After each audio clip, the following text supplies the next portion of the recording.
Hala, Ginoo ko maluluyon. Sumuon tangigi. Mo ni sikwat sa tangigi. Mo ni siya intaw na mong mananagat. Ikog na lang nahabilin. Kaya ang namalit, ipadala sa iyang ikog kay mo ning souvenir. So, pwede pa man ni maluto, no? Akong halin. Wow.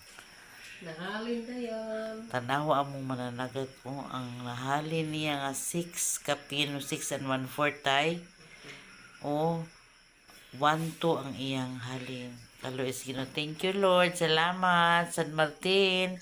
Salamat. Wow. Tanawa ninyo murag kanang gitagaan na yung blessing akong bana. Karon gidevelop na mo ang iyahang YouTube channel. Unya kanisad ang primero nga upload nga